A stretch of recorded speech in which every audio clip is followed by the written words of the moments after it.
अस्सलाम वालेकुम। The of post official के साथ मैं हूं मोहम्मद हफीज़। फरवरी 2022 से शुरू होने वाली रूस और यूक्रेन की जंग को 340 दिन से ज़्यादा हो चुके हैं, ऑलमोस्ट 11 महीने हो चुके हैं, लेकिन आज भी ये जंग जारी है और इसकी शिद्दत इंटेंसिटी में दिन ब दिन इजाफा होता जा रहा है। गार्डियन की एक रिपोर्ट के मुताबिक इस जंग में अब तक 2 लाख से ज़्यादा फ़ौजी मारे जा चुके हैं, जिनमें 1 लाख से ज़्यादा फ़ौजी रूस के हैं और बाकी यूक्रेन के हैं। इस रिपोर्ट के मुताबिक 40,000 से ज़्यादा यूक्रेनियन सिटीज़न, यूक्रेनियन शहरी मारे जा चुके हैं। यूक्रेन का पूरा इंफ्रास्ट्रक्चर इसमें तबाह हो चुका है। यूक्रेन को बिलियंस ऑफ डॉलर का नुकसान हो चुका है इस जंग में, और यूक्रेन एक खंडर की शक्ल अब पेश कर रहा है पूरी दुनिया में। इस जंग के दौरान यूक्रेन अपने 2 कीमती इलाके भी खो चुका है, गंवा चुका है रूस के पास, जिनमें लुहांसिक और दुनेत्स्क के इलाके शामिल हैं। अब वहाँ पर रूस का कब्ज़ा है और यूक्रेन और रूस की फ़ौजें वहाँ पर लड़ रही हैं। यूक्रेन चाहता है कि उसका दोबारा से कब्ज़ा आ जाए, कंट्रोल आ जाए उस इलाके पर, लेकिन वहाँ पर रूसिया की फ़ौजें वहाँ पर मौजूद हैं। अब जो रिसेंट डेवलपमेंट है वो ये है कि यूरोपियन कंट्रीज़ और अमेरिका ने 321 टैंक्स देने का ऐलान किया है यूक्रेन को रशिया के ख़िलाफ़ लड़ने के लिए। अमेरिका अपना जो सबसे एक घातक, जो सबसे ज़्यादा पावरफुल टैंक है, वो उसकी खेप देगा, उसके बहुत से यूनिट्स देगा यूक्रेन को अमेरिका। ब्रिटिश ने भी ये ऐलान किया है कि वो अपने जो उसका एक घातक, उसका जो एक पावरफुल, एक बहुत ही मजबूत और ताकतवर जो उसका एक टैंक है चैलेंजर 2, उसके वो यूनिट देगा यूक्रेन को। जर्मनी ने ये ऐलान किया है कि वो लिपोर्ट टैंक, जो उसके एक पूरी खेप है, वो देगा यूक्रेन को रशिया के ख़िलाफ़ लड़ने के लिए। तो यूरोपियन कंट्रीज़ ने ये ऐलान कर दिया है और अब जो जंग बढ़ने के इम्कानात जो हैं वो मज़ीद ज़्यादा तेज़ हो गए हैं, मज़ीद ज़्यादा बढ़ गए हैं, और ये जो जंग है जो न्यूक्लियर जंग में भी तब्दील हो सकती है, क्योंकि पुतिन जो है वो किसी भी वक्त ये फ़ैसला कर सकते हैं कि यूक्रेन पर अब एक एटम बम गिराया जाए, क्योंकि सारे जो नेटो कंट्रीज़ हैं, जो यूरोपियन कंट्रीज़ हैं, वो लगातार सपोर्ट कर रहे हैं, वो एम्यूनिशन दे रहे हैं, असला दे रहे हैं यूक्रेन को रशिया के ख़िलाफ़ लड़ने के लिए। और लगातार अमेरिका भी बिलियंस ऑफ डॉलर और उसको असला प्रोवाइड कर रहा है यूक्रेन को। लेकिन अभी जो रिसेंट डेवलपमेंट है, ये जो टैंक्स प्रोवाइड करने की जो बात है, इससे रूस जो बौखला गया है और उसने धमकी दी है कि अगर इस तरह यूरोपियन कंट्रीज़ और अमेरिका ने यूक्रेन की हेल्प जारी रखी तो हम कोई बड़ा हमला कर सकते हैं यूक्रेन पर। और जो साबिक सदर हैं अमेरिका के, ट्रंप, उन्होंने भी ये पेशन गोई की है कि ये जो जंग है ये न्यूक्लियर जंग में तब्दील हो सकती है और व्लादिमीर पुतिन एटम बम गिरा सकते हैं यूक्रेन पर। तो बहुत ही भयानक सिचुएशन है, बहुत ही बुरे हालात बन गए हैं इस वक्त पूरे यूरोप में। और इस वक्त गैस की शॉर्टेज है यूरोप में, क्योंकि यूरोप पहले रशिया से गैस इंपोर्ट करता था, लेकिन अब जब से जंग शुरू हुई है तो वहाँ गैस भी नहीं है, सर्दियाँ चल रही हैं, तो वहाँ पर महंगाई की भी नई लहर आई हुई है। पूरी दुनिया में भी वैसे तेल की, गैस की शॉर्टेज है। लेकिन अब ये जो टैंक्स की बात हो रही है, इस पर रशिया बहुत बौखला गया है और पूरे जो नेटो कंट्रीज़ हैं, यूरोपियन कंट्रीज़ हैं, अमेरिका ने रशिया को घेरने की ठान ली है। मतलब Germany, Poland, France, Britain, America, ये सब ममालिक अब इकट्ठे आ गए हैं और टैंक्स अपने प्रोवाइड कर रहे हैं यूक्रेन को रशिया के ख़िलाफ़ लड़ने के लिए, ताकि रशिया को शिकस्त दी जा सके, रशिया को डिफ़ीट किया जा सके। लेकिन जो डिफेंस एक्सपर्ट हैं, जो इस फील्ड से ताल्लुक़ रखते हैं, जो वो कह रहे हैं कि ये जो टैंक्स देने की बात हो रही है, इससे रशिया को कोई फ़र्क नहीं पड़ने वाला।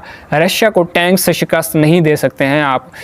रशिया को शिकस्त देने के लिए आपको एयर पावर की ज़रूरत होगी, फाइटर एयरक्राफ्ट देने होंगे यूक्रेन को, ताकि वो रशिया के ख़िलाफ़ लड़ सके, रशिया को शिकस्त दे सके।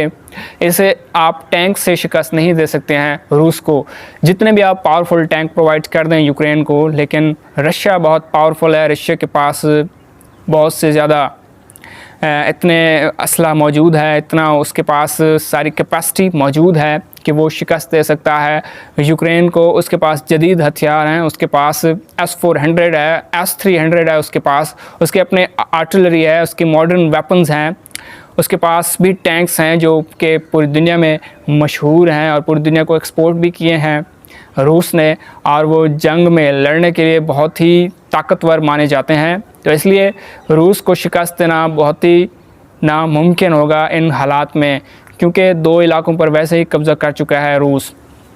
इस दौरान जो अगर देखा जाए नुकसान की अगर बात की जाए तो बहुत ज़्यादा ह्यूज नुकसान हुआ है यूक्रेन को। यूक्रेन का एग्रीकल्चर सेक्टर तबाह हो गया है, यूक्रेन की इकॉनमी तबाह हो गई है, यूक्रेन के लोग मिलियंस ऑफ पीपल डिस्प्लेस्ड हो चुके हैं, लाखों लोग यूक्रेन को छोड़कर चले गए हैं, जिनमें बच्चे भी शामिल हैं, जिनमें बूढ़े भी शामिल हैं।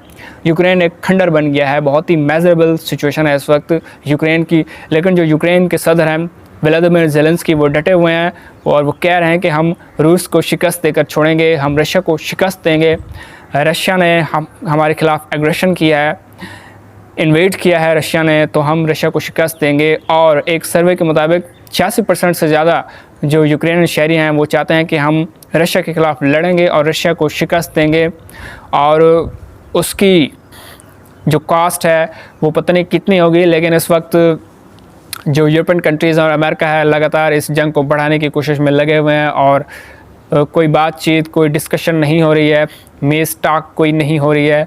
इस मामले को सुलझाना चाहिए ताकि लाखों लोगों की ज़िंदगियों को बचाया जा सके। जो लाखों लोग इसमें मर रहे हैं, हज़ारों लोग मर रहे हैं, इस जंग को रोकने के लिए कोई भी अभी तक इक़दाम नहीं किए गए हैं। उल्टा ऐसे जंग को बढ़ाने के लिए यूरोपियन कंट्रीज़ और अमेरिका यूक्रेन को असला दे रहे हैं, यूक्रेन को मिलिट्री पावर दे रहे हैं, यूक्रेन को वेपन्स दे रहे हैं। तो ये कोई अच्छी खबर नहीं है। अगर दुनिया के पॉइंट ऑफ व्यू से देखें तो इस जंग के बहुत ही भयानक नतीजे अभी तक सामने आए हैं। पूरी दुनिया में महंगाई है, पूरी दुनिया की जो आर्मी है, जो पूरी दुनिया के ममालिक हैं, वो अपनी फ़ौजों को मजबूत करने में लग गए हैं और उनका सारा बजट अब इस मिलिट्री बजट में जा रहा है। उनकी आवाम जो हैं भूखे हैं, आवाम के पास पैसा नहीं है और वो सड़कों पर आए हुए हैं। लेकिन तो पूरी दुनिया के लोग अपनी फ़ौजों को मजबूत करने के लिए लगे हुए हैं और जो जंग है रूस और यूक्रेन की, इसमें इजाफ़ा हो रहा है, इसमें कमी आने की नाम ही नहीं है। ट्रंप के मुताबिक ये तो एक न्यूक्लियर जंग भी हो सकती है, ये एक न्यूक्लियर वार हो सकती है जिससे पूरा यूक्रेन तबाह हो सकता है। अगर न्यूक्लियर वेपन्स की बात की जाए तो रूस के पास इस वक्त 5,972 न्यूक्लियर वेपन्स मौजूद हैं। अगर नेटो कंट्रीज़ और अमेरिका को मिलाया जाए तो ये टोटल बनता है 5,742 एटम बम। तो एटम बम के मुकाबले में भी रशिया आगे है। अगर जंग होती है तो रशिया के पास इतनी कैपेसिटी है कि वो पूरे यूरोप को भी तबाह कर सके, अमेरिका को भी तबाह कर सके, अमेरिका के जो एलीज़ हैं, जो उसके शराकतदार हैं, उनको भी तबाह कर सके। तो बड़ी भयानक सिचुएशन इस वक्त बनी हुई है और पूरी दुनिया में इस वक्त ये खौफ है, ये डर है कि शायद ये जंग न्यूक्लियर जंग में तब्दील ना हो जाए।